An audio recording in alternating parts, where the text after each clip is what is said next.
Hello नमस्कार, मैं हूं विक्की और मैं आपको स्वागत करता हूं आपके एक नए क्लास में। इसमें मैं आपको कुछ बेसिक टर्मिनोलॉजी बताऊंगा जो आपके इलेक्ट्रिकल इंजीनियरिंग में काफ़ी महत्वपूर्ण भूमिका निभाता है। आज का टॉपिक का नाम है inductance. What is inductance?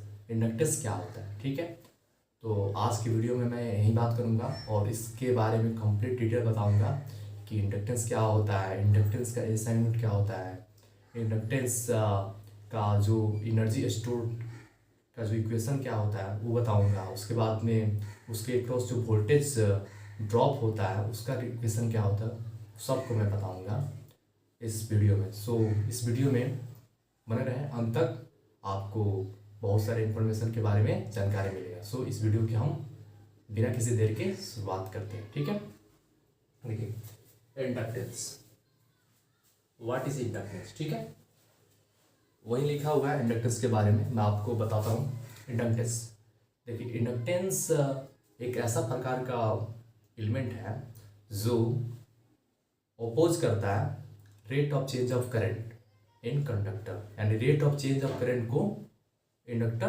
Oppose करता है, मतलब उसको रोकता है अपने करंट थ्रू कंडक्टर में। ठीक है, rate of change of current को वो रोकता है। दूसरा, ये एक एनर्जी स्टोर डिवाइस है जो मैग्नेटिक फील्ड में स्टोर करता है। ठीक है, वहीं लिखा गया है कि it is a such type of element which is opposite the rate of change of current in conductor. दूसरा, it is store energy in magnetic field. ठीक है, देखिए इसका ये जो इसके क्रॉस जो इंडक्टर है, मेरा इंडक्टर को एल से डिनोट करते हैं। इसके क्रॉस जो वोल्टेज ड्रॉप का इक्वेशन है वो V L is equal to L D I by D T होता है। ठीक है, V is equal to L D I by D I by D T होता है, जहाँ पे एल जो है वो मेरा प्रोपोर्शनली कॉन्स्टेंट है, प्रोपोर्शनलिटी टी कांस्टेंट है। ओके, प्रोपोर्शनलिटी कांस्टेंट है। ठीक है, देखिए एल को हम यहाँ पे गुना है तो ये जाएगा नीचे, तो V L by D I by D T यहाँ पे हो गया, इन्वर्सली आ गया। अर्थात एल जैसे ही बढ़ेगा वहाँ पे हमारा D I by D T rate of change of current कम हो जाएगा। ठीक है, वही इंफॉर्मेशन में यहाँ पे कि ये क्या करता है, विच is opposite the rate of change of current. ठीक है, ये rate of change of current को अपोज करता है। ठीक है, यहाँ पे देखिए क्लियर दिया गया कि अगर हम एल को बढ़ाते हैं तो जो मेरा D I by D T है वो कम हो जाएगा। ठीक है, दूसरा, इसका जो एस आई यूनिट होता है, एस आई यूनिट ऑफ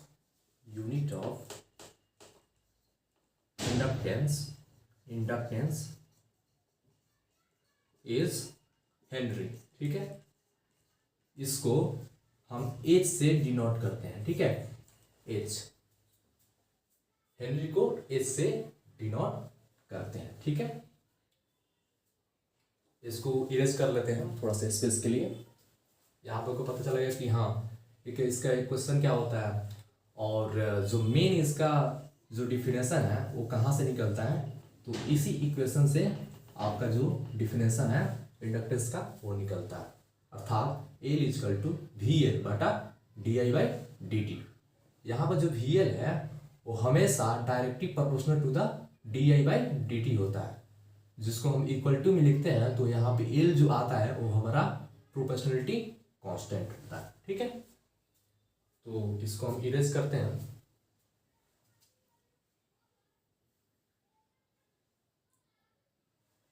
रहने देते हैं इसी पे। उसके बाद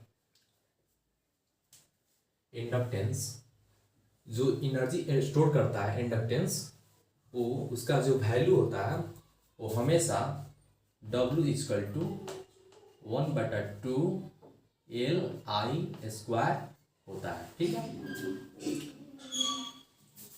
थोड़ा स्पेस के लिए मैं इसे इरेज कर देता हूँ ताकि और इन्फॉर्मेशन मैं बता दूँ। थोड़ा सा और इंप्रेशन आपको बता सकूँ। देखिए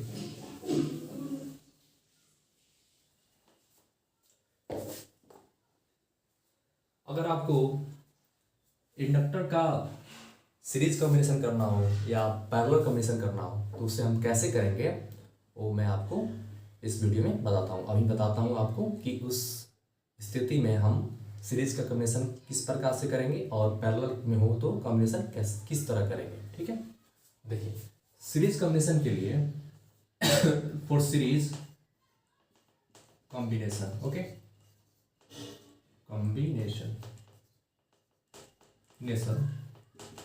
सपोज मान लीजिए कि यहाँ पे 5 हेनरी है, ठीक है, और इसी श्रृंखला में मेरा या सीरीज में यहाँ पे 6 हेनरी दे दिया, ठीक है।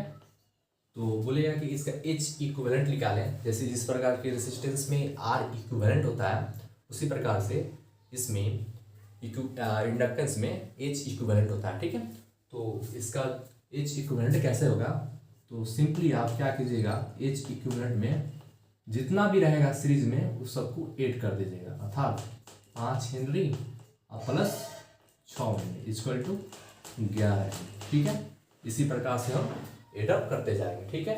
जितना भी होगा 5 होगा, 6 होगा, 7 होगा, मान लीजिए एक हुआ, ये वो है एलिमेंट, इसमें 2 इंडक्टर है और मान लीजिए कि 4 इंडक्टर है तो चारों को हम जोड़ देंगे और H इक्विवेलेंट में सबको एडअप करते जाएंगे, जितना होगा उतना मेरा आंसर आ जाएगा, ठीक है। ये हुआ सीरीज कॉम्बिनेशन के लिए, ठीक है। और पैरेलल कॉम्बिनेशन की बात कर लेते हैं। तो पैरेलल कॉम्बिनेशन में और पैरेलल में क्या होगा, मान लीजिए कि यहाँ पे एक 2 हेनरी हो गया, ठीक है, और यहाँ पे हो गया आपका 4 हेनरी, ओके। आप बोल देगा कि इसको पैरेलल कॉम्बिनेशन में अपना एडअप कीजिए 4 हेनरी, ठीक है। ये पैरेलल में हो गया, यहाँ पे कोई वोल्टेज सोर्स कनेक्ट कर दिए, इसका मान लीजिए ये हो गया वोल्टेज सोर्स। तो इसका H इक्विवेलेंट क्या होगा, तो देखिए इसका जो H इक्विवेलेंट होगा 1 बटा, इसका फॉर्मूला होता है H इक्विवेलेंट इक्वल टू जितना भी होगा सबको हम 1 बाई करके सबको एडअप कर देंगे। जैसे 1 बटा 2, ठीक है, प्लस 2H, उसके बाद में 1 बटा 4H, ऐसे करके हम एडअप करके अपना आंसर निकाल देंगे। सिमिलरली ये आपका रेसिस्टेंस की तरह है। रेसिस्टेंस में जैसे हम सीरीज कॉम्बिनेशन का फॉर्मूला यूज करते हैं उसी प्रकार हम इंडक्टेंस में करेंगे। पैरेलल में रेसिस्टेंस के जो पैरेलल में कॉम्बिनेशन हम यूज करते थे फॉर्मूला 1 बटा R इक्विवेलेंट इक्वल टू 1 बटा R1 प्लस 1 बटा R2, सिमिलरली उसी प्रकार इसमें भी करेंगे। 1 बटा H इक्विवेलेंट इक्वल टू 1 बटा जो भी हो H1 प्लस 1 बटा H2 प्लस 1 बटा H3 प्लस 1 बटा H4 और इन्फिनिटी, ठीक है, उतना तक करेंगे। और साथ ही साथ आपको एक और इंफॉर्मेशन बता दें, जो ये कॉइल है ये आपका इंडक्टेंस को रिप्रेजेंट करता है, अर्थात इंडक्टेंस को जहाँ भी एलिमेंट आ जाएगा ऐसा दिखेगा, एलिमेंट कहीं भी हो तो समझिए कि ये इंडक्टेंस को शो कर रहा है, ठीक है। आई होप आपको समझ में आया होगा। मिलते हैं अगले वीडियो में, और आपको कहीं कुछ डाउट होता होगा तो कोई भी डाउट हो तो कमेंट बॉक्स में ज़रूर से ज़रूर बताइएगा, ताकि मैं आपको और अच्छे से क्लियर कर सकूँ और उस कमेंट का मैं जवाब दे सकूँ। मिलते हैं अगले वीडियो में, तब तक के लिए धन्यवाद, थैंक यू।